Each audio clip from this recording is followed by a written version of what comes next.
नमस्कार दोस्तों, स्वागत है आपका दर्पण सिविल सर्विस में। जैसा कि आप सभी जानते हैं, दर्पण सिविल सर्विस द्वारा प्रतिदिन प्रीलिम्स मेंस की टेस्ट सीरीज चलाई जा रही है, जिसके क्वेश्चन सुबह टेलीग्राम चैनल पर और ऐप पर अपलोड किए जाते हैं।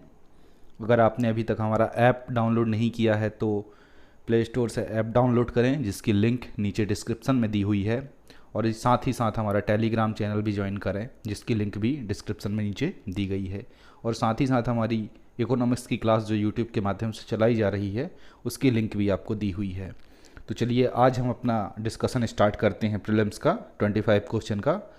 तो पहला क्वेश्चन है हमारा, भारतीय संविधान में सर्वोच्च न्यायालय की स्थापना किस अनुच्छेद के तहत एवं कब की गई है ना? किस अनुच्छेद के तहत की गई है और कब की गई है, दो बातें पूछी गई है। तो भारतीय संविधान में जैसा कि आप देख रहे हैं, सर्वोच्च न्यायालय की जो स्थापना है वह अनुच्छेद 124 के तहत, किसके तहत? अनुच्छेद 124 के तहत 1950 में की गई थी। कब की गई? 1950 में की गई है ना। हमारा ऑप्शन यहाँ पे ए सही होता है। इसकी व्याख्या देखते हैं। अनुच्छेद 124 के तहत 1950 में भारत में सर्वोच्च न्यायालय की स्थापना की गई, जो देश का शीर्ष न्यायालय और अंतिम न्यायालय भी है।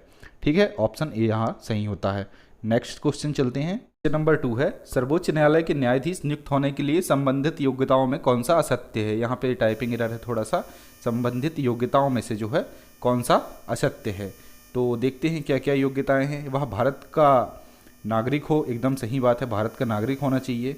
न्यूनतम आयु 35 वर्ष होनी चाहिए। आयु का कोई भी जिक्र नहीं है, तो यह कथन यहाँ पे हमारा गलत हो जाता है ना। तो इसकी व्याख्या देखते हैं। व्याख्या क्या कहती है? सर्वोच्च न्यायालय के न्यायाधीश नियुक्ति हेतु आवश्यक जो योग्यताएं हैं वह क्या क्या हैं? एक तो भारत का नागरिक हो, उच्च न्यायालय में अथवा 2 या 2 से अधिक न्यायालयों में कम से कम 5 वर्षों तक न्यायाधीश के पद पर रह चुका हो, या फिर किसी उच्च न्यायालय में कम से कम 10 वर्षों तक अधिवक्ता रहा हो या वकील के तौर पर कार्य किया हो, और साथ ही साथ राष्ट्रपति की दृष्टि में विधि का विद्वान हो, कानून का ज्ञाता होना चाहिए। और उल्लेखनीय बात यह है कि उच्चतम न्यायालय के न्यायाधीश की नियुक्ति संबंधित न्यूनतम आयु का कोई भी उल्लेख संविधान में नहीं किया गया है। यहाँ पे न्यूनतम आयु नहीं बताई गई है। ठीक है, तो अगला क्वेश्चन चलते हैं। क्वेश्चन नंबर 3, भारतीय संविधान का अनुच्छेद 124 का संबंध किससे है? सर्वोच्च न्यायालय के मुख्य न्यायाधीश को पद से हटाने के लिए, मास्टर ऑफ रोस्टर के रूप में, भारत के मुख्य न्यायाधीश को मान्यता प्रदान करने के लिए, या फिर उच्च न्यायालय के अधिवक्ता के सर्वोच्च न्यायालय के न्यायाधीश के रूप में नियुक्त करने के लिए। तो यहाँ पे सही ऑप्शन हमारा ए है कि इसका संबंध जो है सर्वोच्च न्यायालय के मुख्य न्यायाधीश को पद से हटाने के लिए है। ठीक है, अगला क्वेश्चन चलते हैं। क्वेश्चन नंबर 4, भारत के किसी राज्य में उच्च न्यायालय के न्यायाधीश किसके द्वारा नियुक्त किए जाते हैं? जो हाई कोर्ट होते हैं, उच्च न्यायालय होते हैं किसी राज्य के, तो उसके न्यायाधीश या फिर मुख्य न्यायाधीश की नियुक्ति जो है भारत का राष्ट्रपति करता है। कौन करता है? भारत का राष्ट्रपति करता है। इसकी व्याख्या देखते हैं। इसकी व्याख्या में है, अनुच्छेद 217 के अनुसार न्यायाधीशों की नियुक्ति राष्ट्रपति द्वारा निम्नलिखित से परामर्श करने के पश्चात की जाती है। इस राष्ट्रपति सबसे पहले परामर्श करते हैं। किससे किससे करते हैं? भारत के मुख्य न्यायाधीश से, संबंधित राज्य के राज्यपाल से, उच्च न्यायालय के मुख्य न्यायाधीश के अलावा अन्य न्यायाधीशों की नियुक्ति के मामले में उस उच्च न्यायालय के मुख्य न्यायाधीश से सलाह लेने के पश्चात जो है राष्ट्रपति द्वारा नियुक्ति की जाती है। इसमें नोट क्या दिया है? वर्तमान परंपरा के अनुसार उच्च न्यायालय के न्यायाधीशों की नियुक्ति सर्वोच्च न्यायालय के मुख्य न्यायाधीश तथा 2 वरिष्ठतम न्यायाधीशों का कॉलेजियम करता है। राष्ट्रपति आम सहमति के द्वारा दी गई सलाह अनुसार नियुक्त कर देता है। तो एक कॉलेजियम बनाया जाता है, जिसमें मुख्य न्यायाधीश और 2 वरिष्ठ न्यायाधीश होते हैं, और साथ ही साथ इसमें राष्ट्रपति अपनी सलाह के द्वारा नियुक्त कर देता है। ठीक है, अगला क्वेश्चन चलते हैं। क्वेश्चन नंबर 5, निम्नलिखित कथनों पर विचार कीजिए। उच्चतम न्यायालय के न्यायाधीशों को केवल 2 आधारों पर उनके पद से हटाया जा सकता है: साबित कदाचार के या असमर्थता के आधार पर। उच्चतम न्यायालय के न्यायाधीशों को हटाने के लिए प्रस्ताव संसद के प्रत्येक सदन में पूर्ण बहुमत द्वारा पारित किया जा सकता है। जी नहीं, तो यहाँ पे इसको हटाने का प्रावधान केवल एक है। उच्चतम न्यायालय के न्यायाधीशों को केवल 2 आधारों पर हटाया जा सकता है, एक तो साबित कदाचार और दूसरा असमर्थता। इसकी व्याख्या है, उच्चतम न्यायालय के न्यायाधीश को उसके पद से तब तक नहीं हटाया जाएगा जब तक साबित कदाचार या असमर्थता के आधार पर इस आशय के प्रस्ताव को संसद के प्रत्येक सदन द्वारा अपनी कुल सदस्य संख्या के बहुमत तथा उपस्थित और मत देने वाली सदस्यों के कम से कम 2/3 बहुमत द्वारा पारित करके राष्ट्रपति के समक्ष उसी सत्र में रखे जाने पर राष्ट्रपति ने आदेश ना दिए हों। ठीक है, तो इस आधार पर साबित कदाचार या असमर्थता के आधार पर उनको हटाया जा सकता है। ठीक है, अगला क्वेश्चन चलते हैं। क्वेश्चन नंबर 6, सर्वोच्च न्यायालय के न्यायाधीशों को पद से हटाए जाने की प्रक्रिया के संबंध में कौन से कथन सत्य हैं? तो इन्हें साबित कदाचार असमर्थता के आधार पर हटाया जा सकता है, जो हमने अभी देखा एकदम सही बात है। हटाए जाने का प्रस्ताव लोकसभा में 50 और राज्यसभा में 50, जी नहीं, ऐसा नहीं होता है ना। दोनों सदनों में यह प्रस्ताव सदन की कुल सदस्य संख्या के 2/3 बहुमत द्वारा पारित होना चाहिए। तो हमें सिर्फ जो है साबित कदाचार और असमर्थता के आधार पर इनको हटाया जा सकता है। इसकी डिटेल देखते हैं कि सर्वोच्च न्यायालय के न्यायाधीश को हटाए जाने का प्रस्ताव लोकसभा में 100 और राज्यसभा में 50 के हस्ताक्षर के साथ साथ अध्यक्ष और सभापति को दिया जाता है। यहाँ पे हमें 50 दिया था, यहाँ पे हमें कितना दिया था? 50 दिया था। ठीक है, दोनों सदनों में यह प्रस्ताव सदन में उपस्थित सदस्यों के 2/3 बहुमत तथा कुल सदस्य संख्या के बहुमत से पारित होना चाहिए। ठीक है, तो हमारा ऑप्शन नंबर 1 सही होता है, केवल एक कथन जो है सही हो जाता है यहाँ पे। ठीक है, अगला क्वेश्चन चलते हैं। क्वेश्चन नंबर 7, रिट के संदर्भ में निम्नलिखित कथनों पर विचार कीजिए। संसद किसी अधीनस्थ न्यायालय को रिट जारी करने हेतु सशक्त कर सकती है। बंदी प्रत्यक्षीकरण रिट को निजी प्राधिकरण के खिलाफ जारी किया जा सकता है। तो यहाँ पे उपरोक्त दोनों ही कथन हमारे सही होते हैं। इसके दोनों ही कथन जो होते हैं सही होते हैं। इसकी डिटेल देखते हैं। इसकी डिटेल क्या है? सर्वोच्च न्यायालय के अनुच्छेद 32 है ना, 32 क्या है? संवैधानिक उपचारों का प्रावधान है, जिसमें के साथ साथ उच्च न्यायालय का अनुच्छेद जो है 226 दोनों के तहत जो है 32 के तहत सर्वोच्च न्यायालय रिट जारी करता है और 226 के तहत जो है उच्च न्यायालय रिट जारी कर सकता है। ठीक है, यहाँ पे दोनों ही ऑप्शन हमारे सही होते हैं। अगला चलते हैं। क्वेश्चन नंबर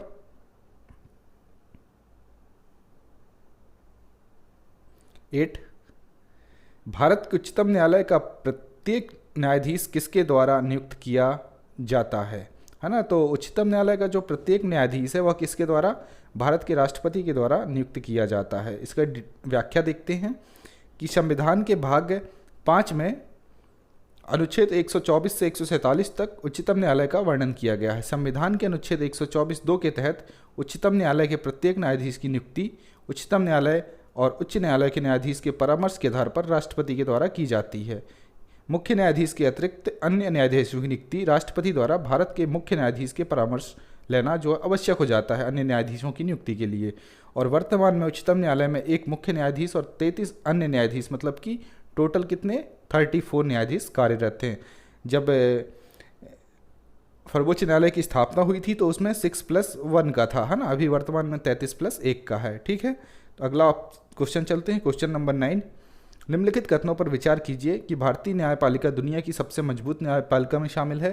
अनुच्छेद 21 में भोजन, स्वास्थ्य, आजीविका का अधिकार भी शामिल है ना। तो यहाँ पे हमारे दोनों ही कथन सही होते हैं। इसकी व्याख्या देखते हैं कि भारतीय न्यायपालिका दुनिया की सबसे मजबूत न्यायपालिकाओं में शामिल है। सर्वोच्च न्यायालय ने ओल्गा टेलिस बनाम बम्बई नगर निगम 1985 में एक वाद हुआ था कि मुकदमे के अंतर्गत अत्यंत महत्वपूर्ण फैसले दिए, जिसने अनुच्छेद 21 के तहत दिए गए जीवन के अधिकार के दायरे में अत्यंत व्यापक बना दिया। इसके अंतर्गत आजीविका का अधिकार को भी शामिल कर लिया गया, क्योंकि कोई भी व्यक्ति जीने के साधनों यानी आजीविका के बिना जीवित नहीं रह सकता। तो यहाँ दोनों ही कथन हमारे सही होते हैं। अगला चलते हैं। क्वेश्चन नंबर 10, सर्वोच्च न्यायालय के विषय में निम्नलिखित कथनों पर विचार कीजिए। सर्वोच्च न्यायालय फौजदारी व दीवानी दोनों मामलों में अपील के लिए सर्वोच्च संस्था है।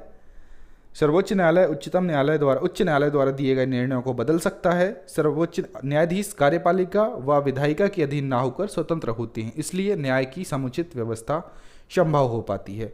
और सर्वोच्च न्यायालय के निर्णय अनुसार संसद संविधान के मूलभूत सिद्धांतों को प्रभावित नहीं कर सकता। तो यहाँ पे हमारे उपरोक्त चारों ही कथन सही हैं, है ना। उपरोक्त चारों ही कथन हमारे यहाँ पे सही होते हैं। इसकी व्याख्या क्या कहती है कि सर्वोच्च न्यायालय फौजदारी व दीवानी दोनों मामले में अपील के लिए सर्वोच्च संस्था है।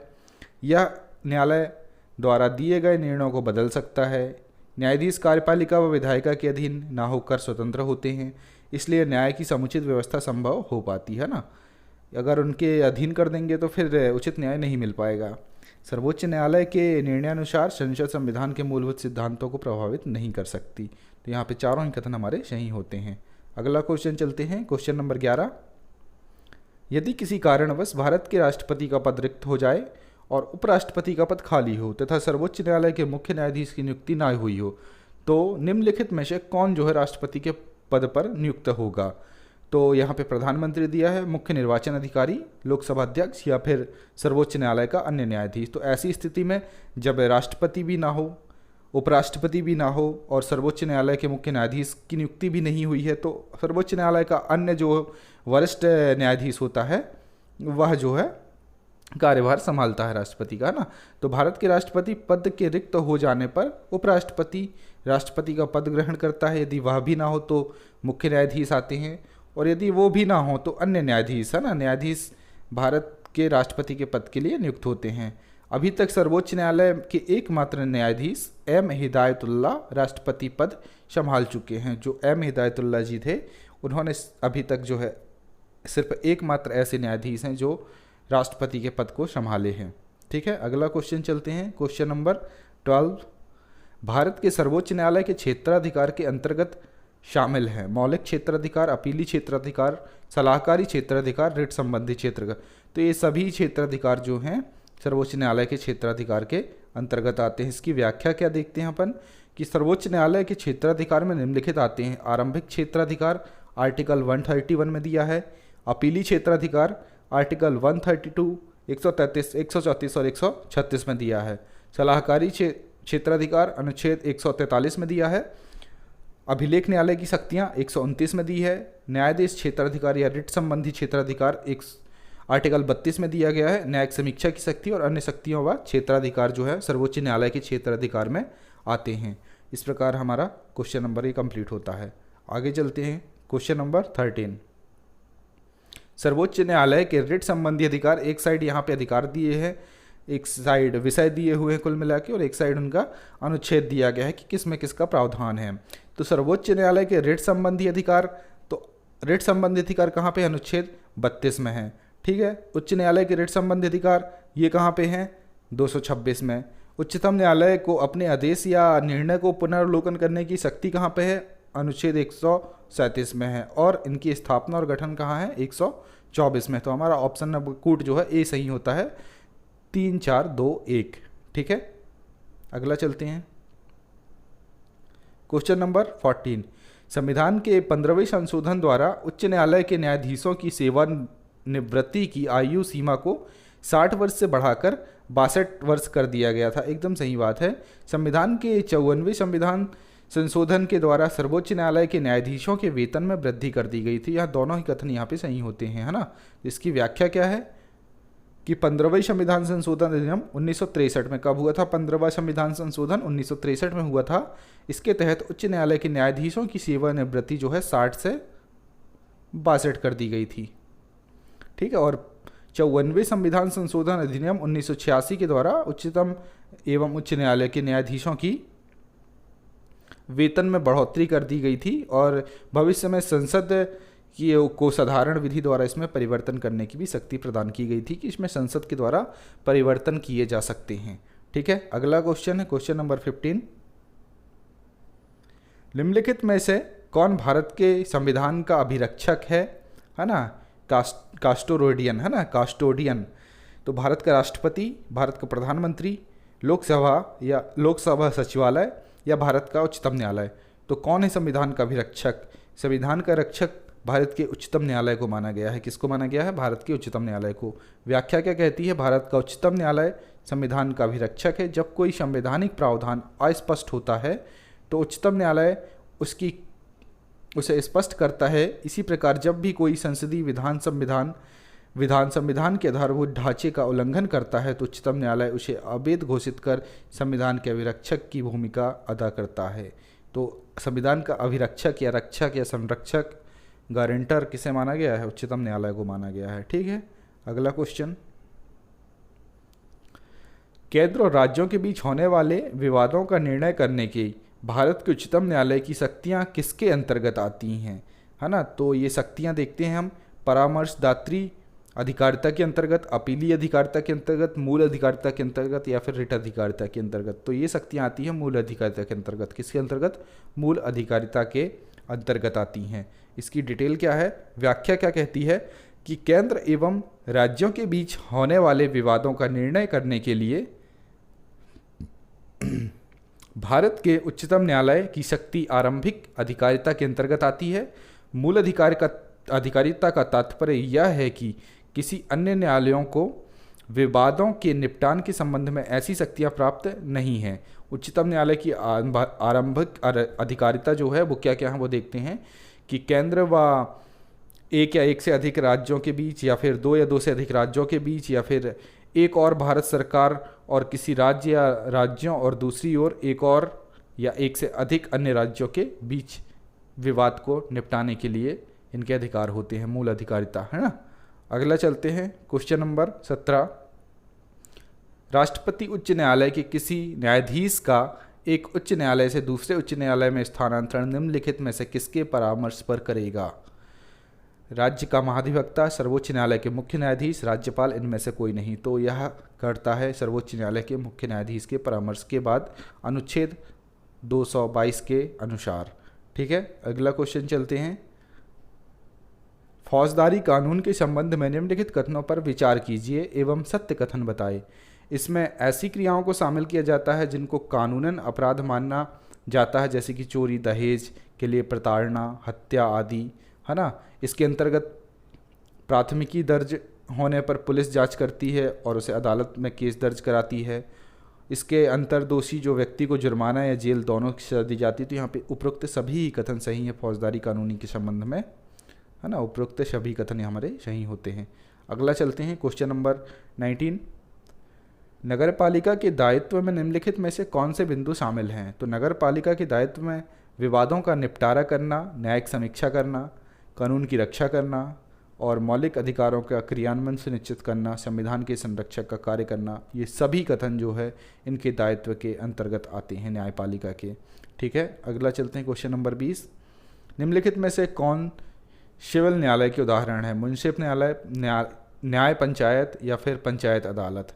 तो कोड दिया है 1 2 2 3 1 3 और 1 2 3। तो यहाँ पे 1 और 2, 1 और 2 में क्या है? मुंसिफ न्यायालय या फिर पंचायत अदालत, है ना। इसकी व्याख्या क्या है?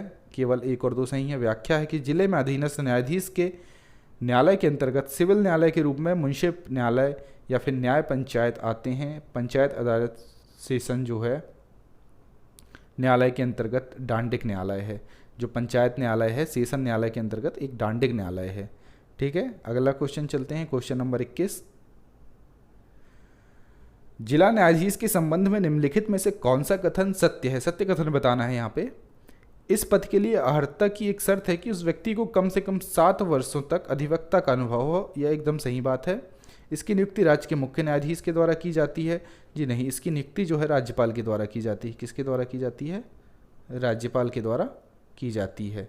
ठीक है, और इसकी नियुक्ति के लिए राज्य उच्च न्यायालय की कम से कम 5 न्यायाधीश द्वारा सिफारिश की जानी चाहिए। जी, यह भी कथन गलत है। केवल यह निर्धारित करता है कि इसकी सिफारिश जो है उच्च न्यायालय करेगा, लेकिन न्यायाधीशों की संख्या निर्धारित इसमें नहीं है। उपरोक्त सभी नहीं। तो यहाँ पे हमारा कौन सा कथन सही है? केवल एक कि कम से कम 7 वर्षों का अधिवक्ता का अनुभव उसको होना चाहिए। ठीक है, अगला क्वेश्चन चलते हैं क्वेश्चन नंबर 22। निम्नलिखित कथनों पर विचार कीजिए। सर्वोच्च न्यायालय के न्यायाधीशों के वेतन एवं भत्ते जो है संसद में मतदान के अधीन होते हैं। सर्वोच्च न्यायालय का सेवानिवृत्त न्यायाधीश भारतीय क्षेत्र के अंदर किसी भी न्यायालय में वकालत नहीं कर सकता। कौन सा कथन सही है? यहाँ पे सही कथन बोला है। तो यहाँ पे केवल 2 बोला गया है। इसकी व्याख्या देखते हैं। व्याख्या क्या है कि सर्वोच्च न्यायालय की स्वतंत्रता को सुनिश्चित करने के लिए संविधान ने कई उचित उपाय प्रदान किए हैं, जिसमें से एक सर्वोच्च न्यायालय के न्यायाधीश के प्रशासनिक निःशुल्क वेतन और भत्ते से संबंधित है। सर्वोच्च न्यायालय के प्रशासनिक व्यय, जिसके अंतर्गत उस न्यायालय के न्यायाधीशों और कर्मचारियों को या उससे संबंधित संदेश सभी वेतन भत्ते और पेंशन भारत की संचित निधि पर भारित होती है। इसका अर्थ है कि संसद में मतदान के अधीन नहीं होते हैं। आर्टिकल 146 सब क्लोज 3 के अंतर्गत यह बात कही है ना। तो यहाँ पे केवल 2 ही सही हैं। ठीक है, अगला चलते हैं। ग्राम न्यायालय अधिनियम के संदर्भ में निम्नलिखित कथनों में से कौन सा सही है? सही कथन बताना है, सत्य कथन बताना है कि इस अधिनियम के अनुसार ग्राम न्यायालय केवल सिविल मामलों की सुनवाई कर सकता है, आपराधिक मामलों की नहीं। तो ग्राम न्यायालय जो है यहाँ पे दोनों की सुनवाई कर सकता है, यह कथन हमारा गलत हो जाता है ना। और यह नियम स्थानीय सामाजिक कार्यकर्ता को मध्यस्थ सुलहकर्ता के रूप में स्वीकार करता है। तो एक बात, यह बात सही है, दोनों कथन सही है, दोनों कथन गलत है। यहाँ पे भी हमारा सही हो जाता है कि यह अधिनियम स्थानीय सामाजिक कार्यकर्ता को मध्यस्थ सुलहकर्ता के रूप में स्वीकार करता है। इसकी डिटेल्स देखते हैं, व्याख्या देखते हैं क्या है कि इस अधिनियम के अंतर्गत अध्याय 3 में धारा 11 के तहत ग्राम न्यायालय सिविल प्रक्रिया संहिता और दंड प्रक्रिया संहिता दोनों के तहत सुनवाई कर सकता है। और इस अधिनियम के अध्याय 5 की धारा 27 सब क्लोज 1 के अनुसार स्थानीय सामाजिक कार्यकर्ता को मध्यस्थ सुलहकर्ता के रूप में स्वीकार किया जाता है ना। तो यहाँ पे हमारा जो ऑप्शन कौन सा, बी सही हो जाता है। अगला क्वेश्चन है क्वेश्चन नंबर 24। निम्नलिखित में से किसे अभिलेख न्यायालय कहा जाता है? अभिलेख न्यायालय किसे कहा जाता है, जिसकी व्याख्या जो है, जिसका प्रावधान हमें अनुच्छेद 129 में मिलता है अभिलेख न्यायालय का। इसको किसको किसको किसको शामिल किया जाता है इसमें? तो अभिलेख न्यायालय में उच्च न्यायालय एवं उच्चतम न्यायालय दोनों को ही शामिल किया जाता है ना। ये सर्वोच्च न्यायालय 129 में होता है और उच्च न्यायालय जो है 215 के अंतर्गत आता है। ठीक है, अगला क्वेश्चन है क्वेश्चन नंबर 25। उच्चतम न्यायालय के न्यायाधीशों का वेतन निर्धारण किया जाता है, किसके द्वारा किया जाता है? संसद के द्वारा किया जाता है। संसद इसमें परिवर्तन कर सकती है। ठीक है, आर्टिकल 125(1) के अनुसार उच्चतम न्यायालय के न्यायाधीशों को ऐसे वेतन दिए जाएंगे जो संसद विधि द्वारा निर्धारित करेगी। ये संसद इसको परिवर्तित भी कर सकती है। ठीक है, तो इस प्रकार से आज का हमारा डिस्कशन जो है समाप्त होता है। अगर आपको इसकी PDF डाउनलोड करनी है तो इसके लिए आप हमारे टेलीग्राम चैनल पे जाएं या फिर आप दर्पण सिविल सर्विस का ऐप डाउनलोड करें तो वहाँ से इसकी PDF मिल जाएगी। और साथ ही साथ इसके क्वेश्चन की प्रैक्टिस करने के लिए आपको ऐप और चैनल दोनों ही ज्वाइन करना पड़ेगा, जिसमें सुबह अपलोड किए जाते हैं, ताकि आप प्रैक्टिस करो और फिर इसका डिस्कशन लो। वीडियो को अंत तक देखने के लिए धन्यवाद।